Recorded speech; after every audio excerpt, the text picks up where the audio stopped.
Infinix Note 40 Pro 5G punya tagline dengan sebutan anti gabut, serba ngebut.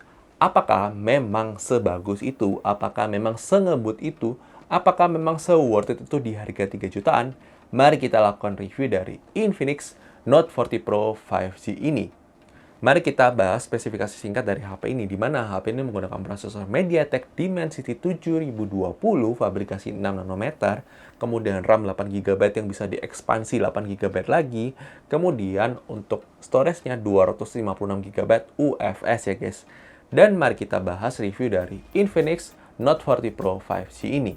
Aspek pertama yang akan kita bahas adalah sisi performance dari HP ini, di mana secara performance itu sebenarnya penggunaan harian tidak ada masalah, tidak ada kendala berarti tidak ada lag, tidak ada lag, memang tidak ada, semuanya smooth aja, lancar aja. Cuma memang secara pengujian ketika kita uji coba itu memang kalau dipakai buat kerja berat atau misalnya dipakai buat gaming itu memang cukup menghangat ya guys. Jadi memang untuk manajemen panasnya masih belum seoptimal itu. Kemudian untuk benchmark sendiri itu kita juga menemukan bahwa ada grafisnya dari prosesornya itu yang menarik banget, di mana dia secara grafis itu tidak support Vulkan untuk di 3D Mark Wildlife Extreme Stress Test, sehingga kita tidak bisa uji untuk yang 3D Mark Wildlife Extreme Stress Test ya guys. Dan untuk itu kita tunjukkan kepada kalian benchmark yang 3D Mark yang Slingshot Extreme aja. Oleh karena itu mari kita lihat untuk secara benchmark dulu. Secara benchmark kita coba menggunakan Geekbench 6, kalian bisa lihat skornya di layar kalian. Kemudian kita coba menggunakan 3D Mark Slingshot Extreme. Kalian bisa lihat skornya di layar kalian. Dan terakhir kita coba menggunakan PC Mark. Kalian bisa lihat skornya di layar kalian. Overall sebenarnya secara scoring itu menurut kita di harga 3 jutaan itu masih termasuk standar untuk kelas harga 3 jutaan. Karena memang performance-nya itu sebenarnya lancar banget, nggak ada masalah. Untuk penggunaan harian tidak ada masalah. Tapi kita baru ketahuan ketika diajak bermain game, di mana itu ada isu throttling karena manajemen panasnya belum optimal tadi. Untuk throttlingnya sendiri kita coba game Mobile Legends, kalian bisa lihat untuk settingnya. Untuk rata-rata FPS-nya, kemudian game PUBG Mobile kalian bisa untuk settingnya. Untuk rata-rata FPS-nya, kemudian game COD Mobile kalian bisa untuk settingnya. Untuk rata-rata FPS-nya, terakhir game Genshin Impact kalian bisa untuk settingnya. Dan untuk rata-rata FPS-nya, overall memang untuk performance gaming, kalau untuk game yang nggak terlalu berat itu lancar banget, nggak ada masalah. Kayak game PUBG, game COD Mobile itu smooth aja. Game Mobile Legends itu throttlingnya tuh berasa, naik turun FPS-nya tuh cukup berasa. Dan khususnya game Genshin Impact kita sudah setting lowest 60 fps itu juga cukup berasa untuk naik turunnya. Dan itu mungkin yang pertama karena manajemen panasnya, yang kedua memang karena grafis dari prosesornya yang memang nggak sebagus itu. Jadi menurut kita memang untuk performance gamingnya itu tidak se-ekspektasi kita lah. Tapi sekali lagi, ini ada pendapat kita ya guys, bisa berbeda dengan pendapat kalian, tidak masalah. Kemudian aspek berikutnya dari sisi kamera, di mana kualitas kamera 108 megapiksel plus OIS-nya itu memang cakep, di mana kualitas sensornya juga bagus ya. Untuk kamera depannya 32 megapiksel juga oke. Dan sesuai lah guys, untuk kelas harga 3 juta itu masih termasuk bagus. Dan kalian bisa lihat tuh sampel foto maupun videonya setelah ini ya guys. Oke guys, kali ini kita menguji coba kamera depan dari Infinix Note 40 Pro 5G kalau kita gunakan buat perekaman video. Dan ini kita lagi aktifin mode Ace-nya. Di sini ada autofocusnya juga untuk kamera depannya. Tapi gimana mungkin, apakah bagus atau tidak? Silahkan tulis di kolom komentar. Kalau menurut kita sendiri untuk kualitas kameranya ini memang skin tone kita agak lebih warm ya. Kalau kita bisa bilang ini agak diwarmin. Dan kalau kalian lihat secara langitnya juga masih belum terlalu kelihatan. Ini memang agak polusi, jadi kita pakai masker juga. Dan ini agak harsh juga untuk kulit kita ya warnanya. Tapi ya silakan tulis di kolom komentar mengenai kestabilannya. Kalau kita bilang ini stabil banget ya karena mode Ace-nya kita aktifin. Tapi ya silakan tulis di kolom komentar.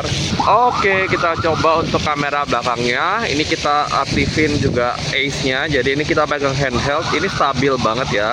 termasuk stabil banget untuk kualitas kamera belakangnya. Kalau dia sudah ada OIS juga dan ada ACE juga, jadi kombinasi yang bagus banget ya untuk menjaga kestabilan gambar. Ini kita rekam dipegang handheld saja ya, dan ini kualitas gambarnya lebih bagus ya, jauh lebih bagus ya. Sensornya juga bagus sih guys, ini sensornya ini sama kayak Infinix Hero 30 5G.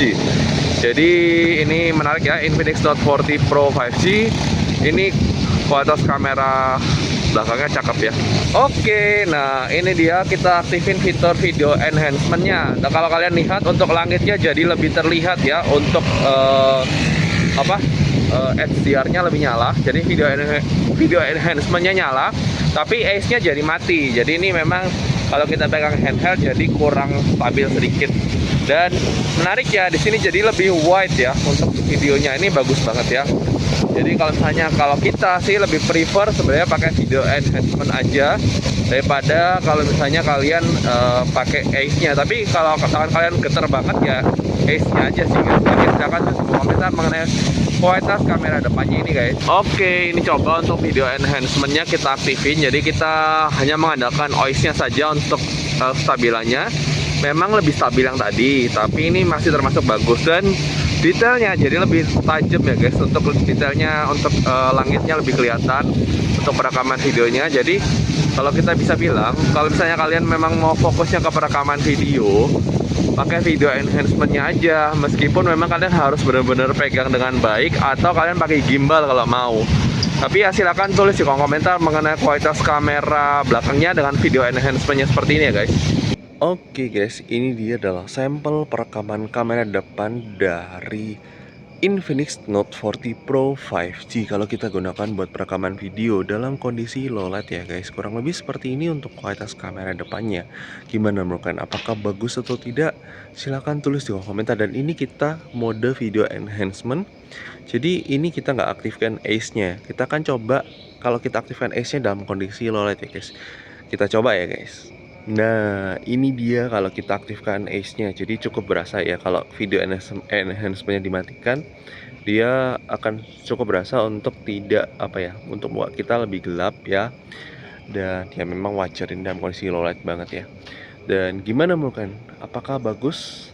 Ya, bagusan mana, video enhancement atau tidak ya? Silahkan tulis di kolom komentar. Oke, ini dalam kondisi low light kurang lebih seperti ini. Dalam kita coba pakai video enhancement dulu. Jadi ACE-nya mati kalau video enhancement-nya nyala. Kurang lebih seperti ini untuk kualitas kamera belakangnya. Untuk kualitas kamera belakangnya sendiri termasuk ya standar, cukupan saja untuk kelas harganya untuk dalam kondisi low light ya. Jadi ya kita bisa bilang ini kualitas kameranya masih termasuk oke lah untuk low light-nya. Dan silahkan tulis di kolom komentar. Oke, ini kita coba untuk yang ultra steady-nya. Kurang lebih seperti ini untuk ultra steady-nya. Kalau kita gunakan buat perekaman video dalam kondisi low light memang termasuk stabil ya. ACE-nya termasuk bagus lah guys, ini berkat OIS dan ACE-nya juga. Tapi ya silahkan tulis di kolom komentar ya guys.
Kemudian kualitas layar AMOLED Full HD Plus 120 Hz-nya itu juga termasuk bagus, di bawah terik matahari juga oke, dipakai buat nonton YouTube juga aman, pakai Netflix juga aman, itu nggak ada masalah ya guys. Untuk performance hariannya juga nggak ada masalah.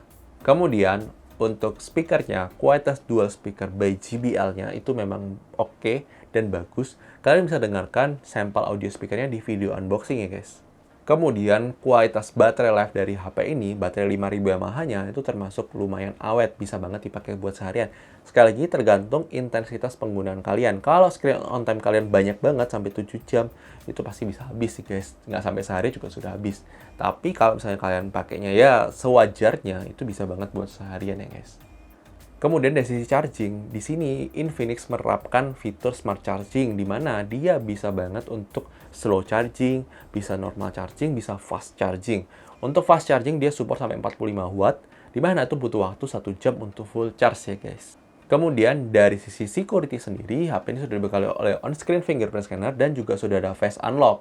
Kemudian dari sisi desain, menurut kita ini desainnya cakep banget, layar curve, bahannya leather, ini cakep ya. Kemudian dia juga mewah, kesannya mewah banget secara desain ya guys. Beberapa hal mengenai HP ini, di mana yang pertama, HP ini menggunakan slot SIM card, dual SIM card tanpa micro SD slot. Jadi kalian harus puas dengan storage 256 GB-nya ya guys. Kemudian, HP ini untuk aplikasi zoom masih belum support virtual background zoom, yang memang wajar karena keterbatasan dari prosesornya ya guys. Kemudian, HP ini juga sudah punya NFC, sudah support USB OTG, punya aplikasi FM radio, tapi tidak punya headphone jack 3,5 mm ya guys. Kemudian, untuk manajemen panas, kalau misalnya dipakai buat gaming memang masih belum optimal, sehingga menyebabkan throttling. Solusinya silahkan beli cooler. Kemudian, untuk navigasi Google Maps itu termasuk aman dan lancar banget, tidak ada masalah untuk navigasi Google Maps dari HP ini. Kemudian, HP ini juga punya fitur namanya Active Hello Lightning, di mana ini fungsinya untuk notifikasi ketika ada incoming calls, atau notifikasi, ada charging, games, musik, ini bisa diatur semua ya guys. Dan ini menarik banget ya, di sini nanti ada Active Hello-nya, kita akan coba tunjukkan kepada kalian. Nah, seperti ini ya guys untuk previewnya. Mungkin nggak terlalu kelihatan ya kalau di video. Tapi di sini kalau kita bisa lihat untuk modelnya seperti ini, dia untuk mau seperti apa kalian bisa atur. Ini kita bisa preview on back. Di sini kita akan preview. Kalau kalian lihat, ya kurang lebih seperti itu untuk fitur notifikasinya. Kalau charging ataupun dan lain-lain kurang lebih seperti ini ya guys. Kemudian untuk jaminan update software, HP ini mendapatkan jaminan update software hingga 2 kali update OS dan 3 tahun security. Dimulai dari Android 14 ya guys. Kesimpulannya, ini adalah HP Infinix di harga 3 jutaan yang memang menurut kita agak sedikit nanggung. Kenapa? Karena ini yang pertama, menurut kita secara performance tidak sesuai ekspektasi kita. Yang kedua, untuk secara kamera itu memang bagus dan aman, buat harian tuh termasuk aman. Cuma memang agak berat karena sekarang kompetisinya banyak banget di kelas harga 3 jutaan. Dan menariknya, ini juga dibandingkan sama yang seri atasnya, di mana Infinix yang seri atasnya di Zero 30 5G. Itu menurut kita kameranya lebih bagus, performanya jauh lebih bagus. Itu harganya juga nggak terlalu beda jauh. Ya, jadi kalau kita bisa bilang, Infinix Note 40 Pro 5G ini itu memang HP Infinix yang 5G terbaru, tapi memang menariknya di sini dia adalah jaminan update software-nya. Dan menurut kita agak disayangkan saja. Mungkin ada beberapa hal yang masih bisa diperbaiki oleh Infinix dengan update software, misalnya dari sisi kestabilan performance ketika diajak bermain game, kemudian dari sisi improvement dari sisi software-nya juga, sehingga lebih optimal lagi, sehingga lebih nyaman lagi untuk dipakai harian. Tapi sekali lagi, kalau misalnya kalian tertarik untuk beli HP ini, jangan lupa kunjungi di Tokopedia ataupun di TikTok Shop-nya Infinix. Nanti akan ada flash sale-nya juga, jadi langsung saja kunjungi. Dan thank you sudah nonton video ini. Jangan lupa like video yang kalian suka, dislike aja kalau nggak suka, dan sampai ketemu di video selanjutnya guys. Oke guys, bye-bye!